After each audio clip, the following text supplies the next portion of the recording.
Bismillahirrahmanirrahim. Assalamualaikum warahmatullahi wabarakatuh. Halo anak-anak kelas 6 yang soleh-solehah. Alhamdulillah kita berjumpa lagi dalam pembelajaran ilmu pengetahuan sosial. Semoga kalian semua dalam keadaan sehat dan tetap semangat belajar tentunya.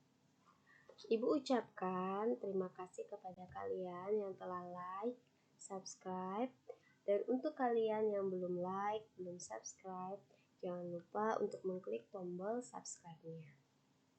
Seperti biasa, mari kita awali pembelajaran kita dengan membaca doa.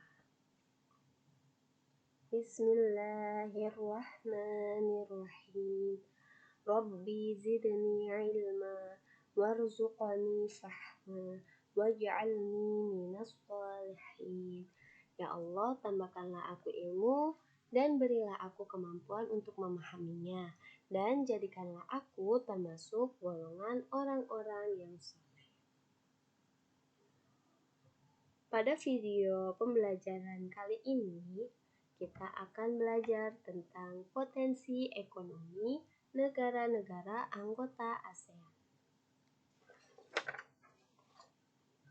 Letak geografis negara-negara di Asia Tenggara berdasarkan garis lintang dan garis bujurnya berada pada posisi 28 derajat lintang utara sampai 11 derajat lintang selatan dan 93 derajat bujur timur sampai 141 derajat bujur timur. Kawasan Asia Tenggara dilewati oleh garis khatulistiwa atau garis ekuator dan garis balik utara. Posisi geografis negara Asia Tenggara ini mempengaruhi iklimnya, sehingga mayoritas negara ASEAN beriklim tropis.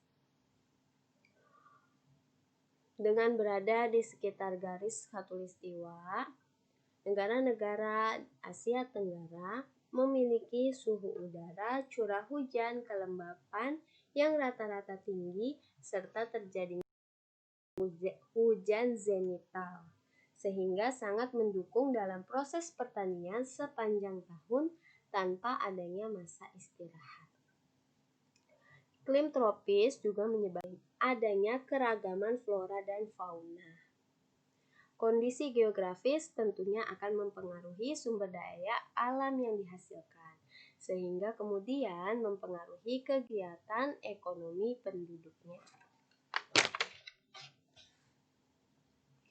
Kondisi geografis negara-negara di Asia Tenggara juga berada di antara 3 perairan, yaitu yang pertama Samudra Hindia dan Teluk Benggala di bagian barat. Yang kedua ada Laut Cina Selatan, dan yang ketiga Samudra Pasifik di timur.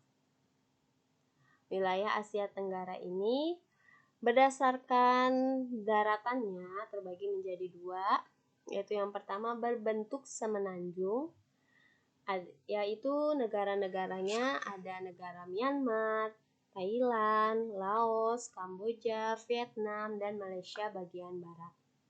Dan yang kedua berbentuk gugusan kepulauan, yaitu negara-negaranya ada negara Filipina, Indonesia, Singapura, Brunei Darussalam, dan Malaysia bagian timur. Tadi juga sempat dijelaskan, kondisi geografis Asia Tenggara terletak di antara Samudra Hindia dan Samudra Pasifik, sehingga kawasan tersebut memiliki banyak gunung berapi yang aktif, yang menyebabkan kondisi tanahnya sangat subur, sehingga cocok untuk kegiatan pertanian. Negara-negara di Asia Tenggara tadi sudah dijelaskan memiliki kondisi geografis yang relatif hampir sama, sehingga kekayaan alam yang dimiliki negara ASEAN juga relatif sama. Namun memang tiap negara mempunyai sumber daya dan komoditas yang menjadi keunggulannya masing-masing. Berikut ini sumber daya negara-negara ASEAN. Yang pertama, Indonesia. Indonesia merupakan negara kepulauan yang memiliki sumber daya alam yang beragam. Indonesia memiliki tanah yang subur, sehingga dapat dimanfaatkan sebagai lahan pertanian dan perkebunan, serta juga memiliki wilayah perairan yang luas. Potensi hutannya pun juga dapat dimanfaatkan. Komoditas utama yang diekspor berasal dari pertanian, yaitu berupa produk karet, sawit, kakao, dan kopi. Dan juga ada hasil pertambangan yaitu minyak bumi, emas, perak, nikel, batu bara, dan timah. Serta ada dari kehutanan yaitu berupa rotan dan kayu jati. Selain itu juga ada bidang pariwisata. Yang kedua, negara Malaysia. Kegiatan ekonomi utama penduduknya berada di bidang pertanian, pertambangan, dan perindustrian. Perdagangan internasional merupakan salah satu kegiatan ekonomi Malaysia yang mengalami pertumbuhan tercepat. Peralatan elektronik, minyak, dan gas bumi diekspor ke negara lain. Produk dari kayu, minyak sawit, karet, tekstil, sepatu, dan bahan-bahan kimia diperdagangkan di dunia internasional. Yang selanjutnya ada Singapura. Singapura merupakan negara paling maju di kawasan ASEAN. Singapura disebut negara kota karena wilayahnya kecil dan seluruhnya berupa perkotaan. Singapura tidak memiliki banyak sumber daya alam. Usaha pertaniannya pun dilakukan secara hidroponik. Letak negara Singapura itu sangat strategis, sehingga saat ini menjadi negara transit teramai di Asia. Pendapatan utamanya berasal dari hasil ekspor industri dari ekspor hasil industri yang berupa kapal, elektronik, bahan makanan. Selain itu juga berasal dari jasa perbankan dan perdagangan.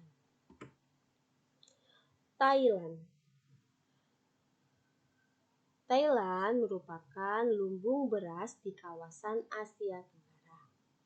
Padi memang merupakan hasil pertanian terbesar dari negara ini.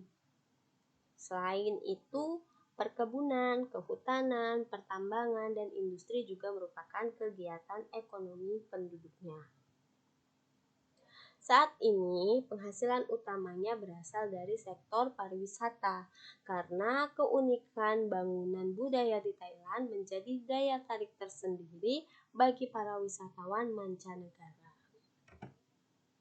Yang selanjutnya ada negara Filipina. Filipina merupakan negara kepulauan dan juga memiliki banyak pegunungan. Filipina berhasil menjadi salah satu negara di dunia yang dapat membangun dan mengembangkan pertaniannya dengan baik. Beberapa produk unggulan hasil pertaniannya diekspor ke berbagai negara, yaitu berupa nanas, padi, kelapa, dan gula. Hasil pertanian ini juga menunjang perkembangan ekonomi negaranya. Selanjutnya ada Brunei Darussalam. Negara Brunei adalah negara yang terkenal dengan kekuatan sumber daya alam berupa minyak bumi dan gas alam. Karena memang sebagian besar bentang alam Brunei menyimpan minyak bumi dan gas alam yang menyumbang 40% pendapatan negaranya. Minyak bumi dan gas alam ini tersebar di wilayah Miri dan Kuala Belait. Namun juga ada pertaniannya yang berupa padi, kelapa, lada, dan buah. Selanjutnya ada Kamboja. Bentang alam Kamboja menyerupai mangkuk. Di bagian tengahnya ada dataran besar Tonle Sap. Bagian tepinya dikelilingi pegunungan. Danau Tonle Sap merupakan penghasil ikan tawar utama di kawasan Asia Tenggara. Daerah sekitar Sungai Mekong dan Danau Tonle Sap sangat subur sehingga dimanfaatkan untuk pertanian. Hasil pertanian Kamboja yang besar Yang terbesar berupa padi dan karet. Selanjutnya ada negara Laos. Negara Laos bertetangga dengan negara Kamboja. Dan negara Laos ini merupakan satu-satunya negara Asia Tenggara yang tidak memiliki wilayah laut.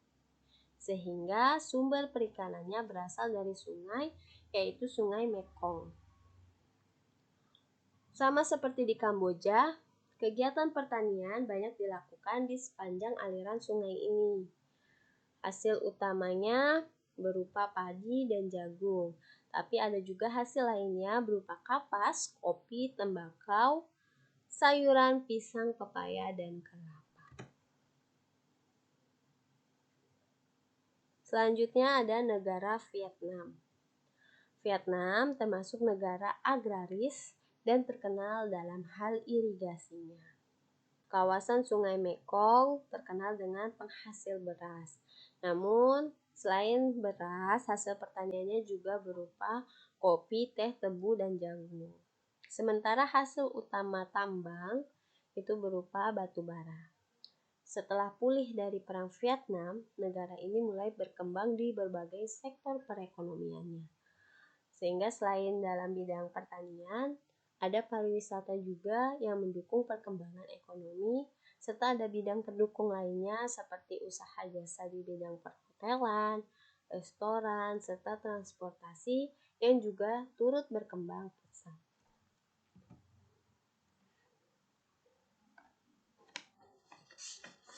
Dan yang terakhir ada negara Myanmar.